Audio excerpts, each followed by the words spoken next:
Hi everyone, I welcome you all to our channel. तो आज हम 23 जून 2020 के ऑल इंडिया रेडियो न्यूज़ और the Indian express editorial discuss करेंगे।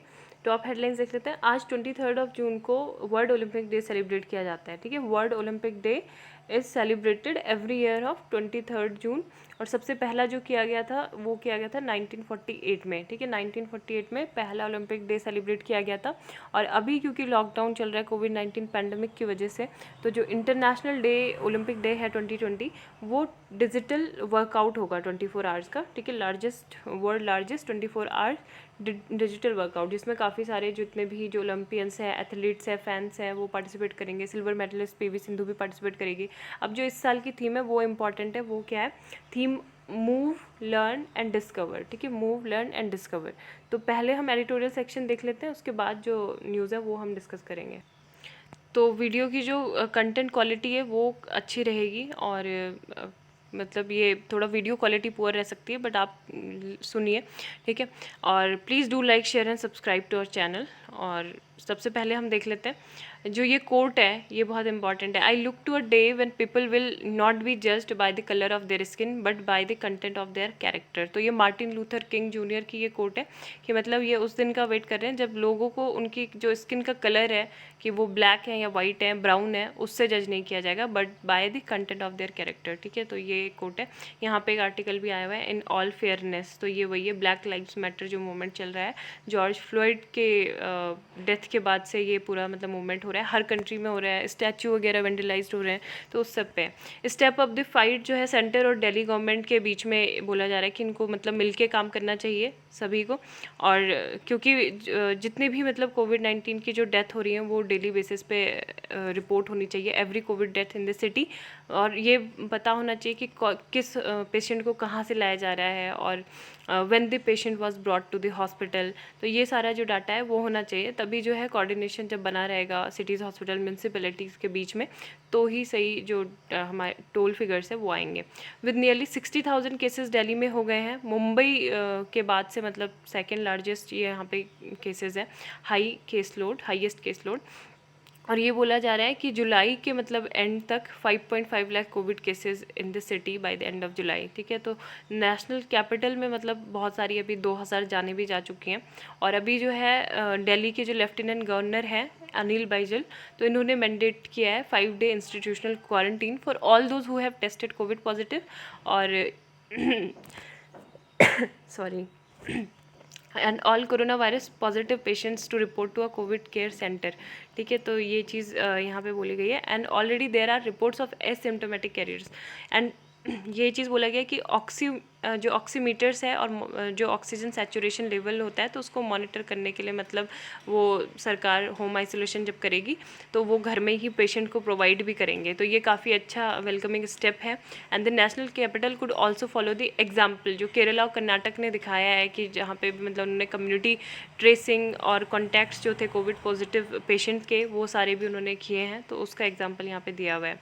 And तो यही है। नेक्स्ट जो यहाँ पे आर्टिकल है, in all fairness black lives matter exerts an influence from offer. तो मतलब इसमें यही चीज़ बोला गया है कि हमारे मतलब क्या है, जो फेयरनेस क्रीम है उसके आपने देखा होगा कितने ज़्यादा मतलब सेल्स होती है ना, और काफ़ी बहुत सारी मतलब एड्स वगैरह भी आते हैं। लेकिन अभी जो in response to the black lives matter movement which has spilled out of the US की जो जॉनसन एंड जॉनसन्स कंपनी है, तो उन्होंने जो फेस वाइटनिंग क्रीम है कैटेगरी है Asia and the Middle East की, तो उन्होंने drastic recall of products which were इधर सोल्ड और परसीव। तो उन्होंने वो मतलब हटा दिए, जो भी वाइटनिंग एजेंट्स थे उसको वहाँ से रिमूव कर दिया है। ठीक है, अब जो भी जैसे ये जो क्रीम होती है जैसे फेयर एंड लवली है ना, तो इसमें क्या होता है, इसमें एक वाइटनिंग जो होता है मेलानिन, ठीक है, उसका प्रोडक्शन होता है। मतलब इस यहाँ पे क्या है, niacinamide inhibits the production of melanin. ठीक है, फेयर एंड लवली में है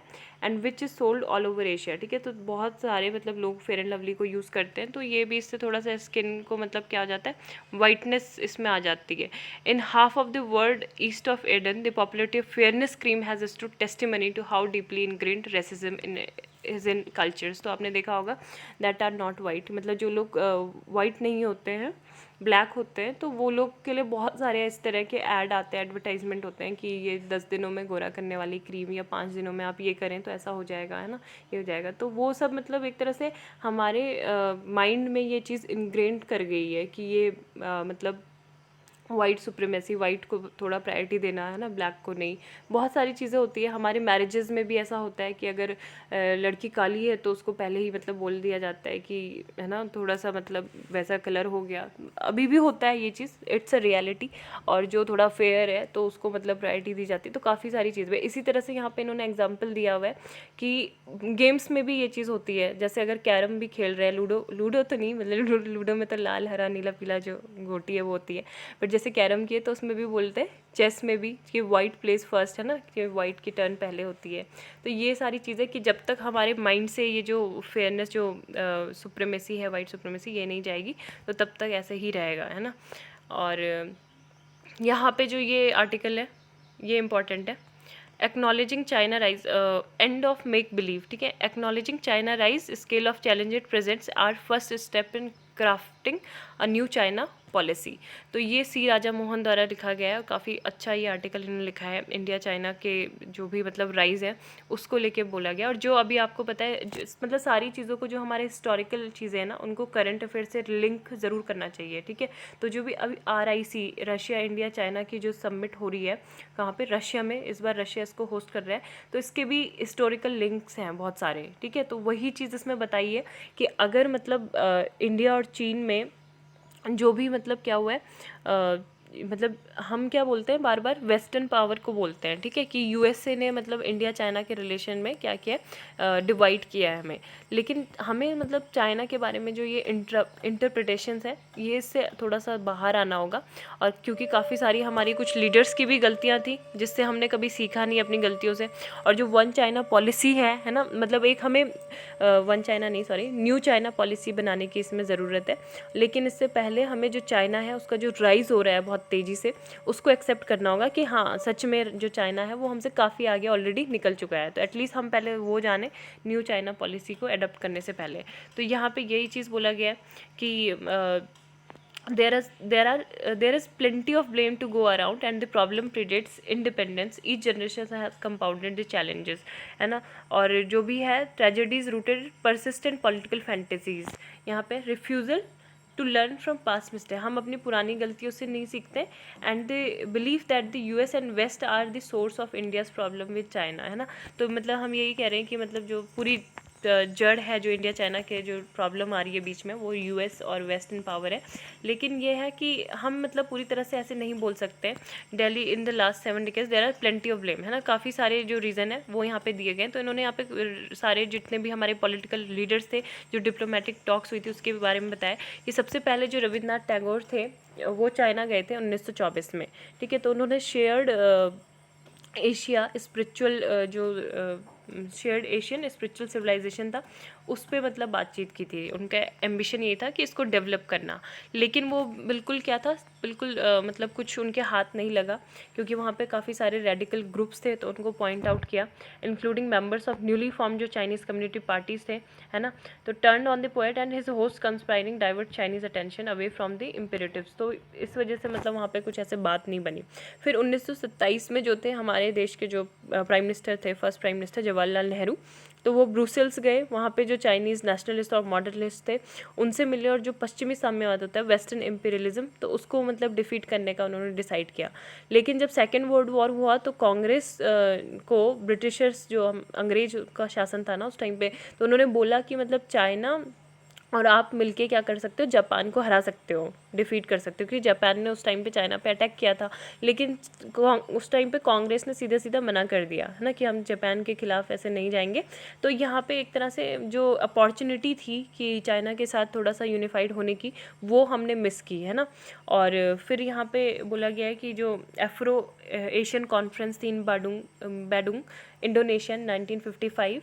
तो यहाँ पे भी मतलब जो जवाहरलाल नेहरू थे वो गए, ताकि जो भी वेस्टर्न अटैम्प्ट है कम्युनिस्ट रूलर्स ऑफ चाइना इनसे मिलने के लिए वो गए थे कि ये एक तरह से पूरा यूनिपोलरिटी ना बने।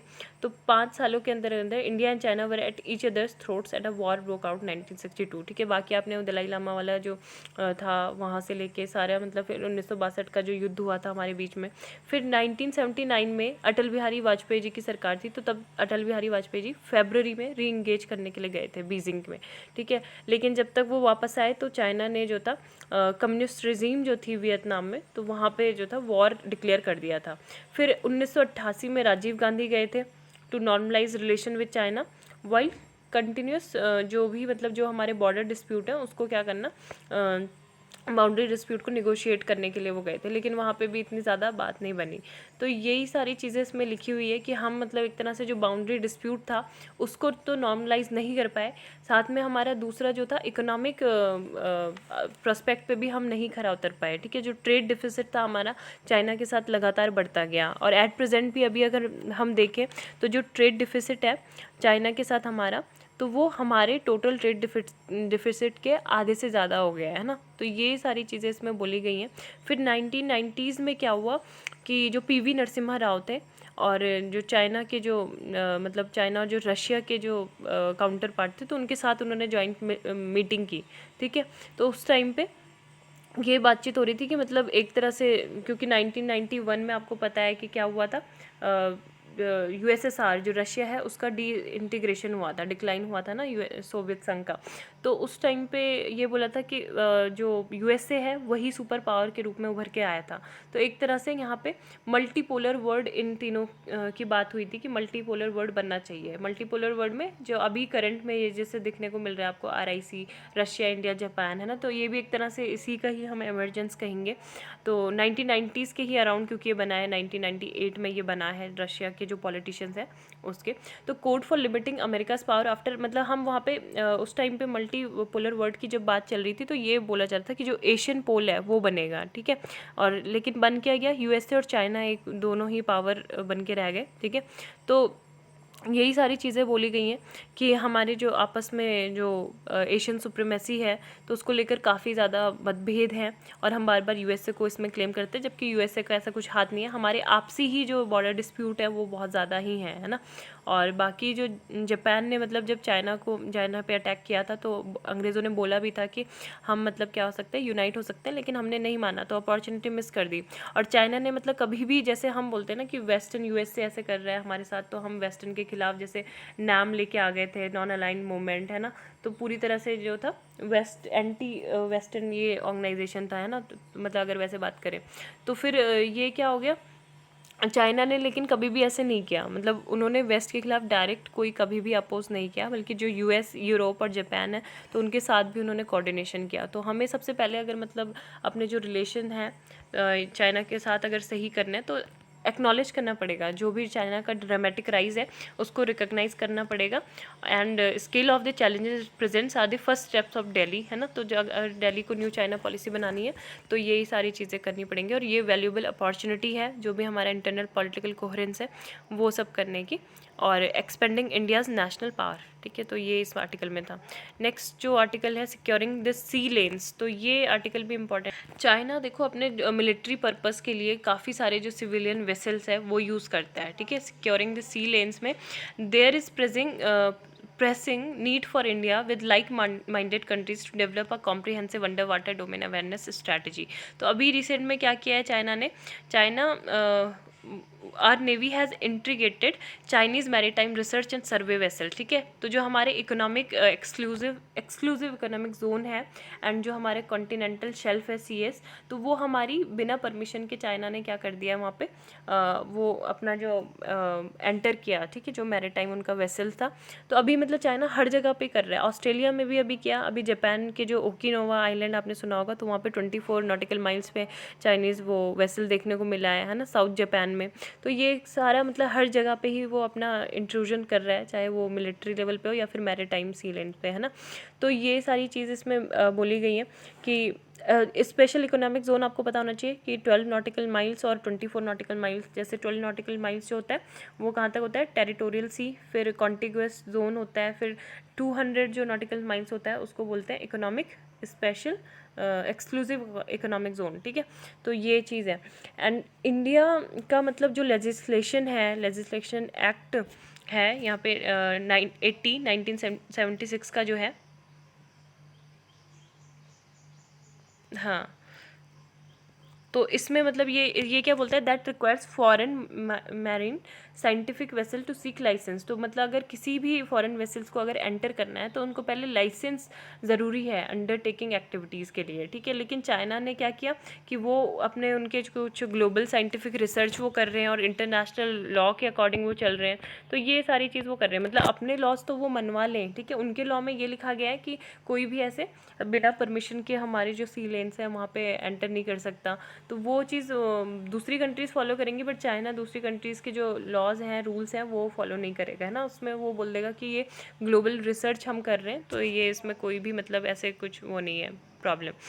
And to put this into perspective, one recent survey, तो अभी रिसेंट सर्वे किया गया था CSIS क्या, एशिया मैरीटाइम ट्रांसपेरेंसी इनिशिएटिव। तो इसमें यहाँ पे बोला गया कि अप्रैल 2019 से मार्च 2020 के बीच में चीन ने 25 मैरीटाइम सर्वे मिशन किए हैं, ठीक है। इंडो पैसिफिक रीजन में 25 किए हैं, जिसमें से US ने 10 किए, जापान ने 6, इंडिया ने 4, ऑस्ट्रेलिया ने 3, फ्रांस ने 3 और बाकी फिलीपींस ने 1, ठीक है। तो ये चीज़ इसमें बोली गई है। तो ये मतलब दिखाता है कि कितना ज़्यादा वो इसको एक्सपेंड कर रहे हैं। और ऑस्ट्रेलियन का भी वही है कि यहाँ पे जो Jinjiang Hong number 1 international waters between the Australian mainland and Christmas island, तो इन्होंने भी यही बोला कि वो मैरीन साइंस रिसर्च के लिए मतलब वहाँ पे सस्पेक्टेड हुआ। Ship was also studying submarine routes from Australian to South China Sea, है ना। तो काफ़ी ज़्यादा वो उनका हर जगह पे हो रहा है। एंड जो law of the sea convention है वो यही बोलती है that says military vessels have right to innocent passage, ठीक है। राइट टू इनोसेंट पैसेज है कि मतलब आप नॉर्मल आप अपनी टेरिटरी में आ सकते हो, लेकिन मतलब कोई भी थ्रेट और अटैक नहीं कर सकते हो। तो इसका ये कहना है, लेकिन फिर भी मतलब चाइना जो है करता है। और US में भी ऐसा नहीं है इतना स्ट्रिंजेंट, मतलब उन्होंने नहीं बनाया है कि वहाँ पे लाइसेंस लेना पड़ेगा, बट चाइना ने बनाया है। और चाइना फिर भी मतलब दूसरी कंट्रीज़ का फॉलो नहीं करता है, अपना ही ये रूल फॉलो करता है। तो यहाँ पे it's a reasonable presumption that the completion of Gwadar and the use of Ream, Cambodia, if such a report is confirmed, will make it easier to China sustain naval deployment। तो हर जगह पे ही वो अपने जो पोर्ट हैं, ठीक है, वो कर रहे, चाहे मलक्का स्टेट हो या फिर जिबूती हो और बे ऑफ बंगाल, अरेबियन सी। तो यहाँ पे इंडो पैसिफिक में पूरा रीजन में वो क्या कर रहे हैं, अपने ये रिसर्च मिशन ये सारी चीज़ कर रहे हैं। अब यहाँ पे यही बोला गया है कि इंडिया को मतलब क्या करना होगा, जो EEZ है वहाँ पे अनमैन्ड अंडर वाटर ड्रोन्स वो क्योंकि भेज रहे हैं, और जो प्लान मतलब उनका पूरा ये जो शिप्स हैं, ठीक है, मैरीन शिप्स, तो ये सारी भेज रहे हैं। तो इंडिया को क्या करना चाहिए, UDA मतलब under water domain awareness create करनी चाहिए। जो भी हमारे इंडिया के जो जितने भी जो एजेंसी है, नेशनल सिक्योरिटी एजेंसी और नेवी है, गवर्नमेंट है, गवर्नमेंट डिपार्टमेंट्स हैं, तो इनको क्या करना पड़ेगा, मतलब ये रिस्पॉन्सिबल है डिज़ास्टर मैनेजमेंट के लिए, मैरीन एनवायरनमेंट के लिए, but also collaboration with like minded countries. तो हमें अपनी जैसे जो कंट्रीज़ हैं, ऑस्ट्रेलिया और जितने भी फिलीपींस वगैरह हैं, इनके साथ भी कोऑर्डिनेशन करना होगा। और फिर हमें क्या करना पड़ेगा, इन्फॉर्मेशन एक्सचेंज कि आपके यहाँ पे क्या हो रहा है, को डेवलपमेंट एंड डिप्लॉयमेंट और UDA monitoring devices, joint processing होगी, सिग्नेचर्स होंगे, है ना, पेट्रोलिंग ऑफ सी लेन्स। तो ये सारे मतलब क्या करेंगे, इंश्योर करेंगे free and open Indo Pacific. तो यही चीज़ इसमें बोली गई है कि एक मैरी टाइम मिलिशिया भी मतलब कर सकते हैं कि जो फिशर्स होते हैं, फिशिंग कम्युनिटीज़ की जो बोट्स होती हैं, उसको जो ये जो इनके ऑफिशियल प्लान्ड वेसल्स होते हैं, तो उनको रोकने के लिए ये क्या हो सकता है, हम मतलब यूज़ करते हैं, ठीक है। Swarm tactics supported by the rear by coast guard and naval vessels जो होते हैं, this is below the threshold. तो यही चीज़ यहाँ पे मतलब बोली गई है कि हम इसी तरह से जो मैरी टाइम डोमेन अवेयरनेस है उसको बिल्ड करके, और जो UDA है अंडर वाटर डोमेन अवेयरनेस और कैपेबिलिटीज़ है हमारी जो टेक्नोलॉजी में डोमेस्टिकली, और like minded partner should be given highest priority and there may not be more time to lose, ठीक है। तो यही चीज़ इसमें बोली गई है। अब बाकी के आर्टिकल मैं दूसरे वीडियो में कवर करूँगी, celebrating Ratan Lal and an indomitable, काफ़ी सारे आर्टिकल हैं, ठीक है, अभी देखेंगे। एक ही इन इंडिया चाइना हो गया। Thank you.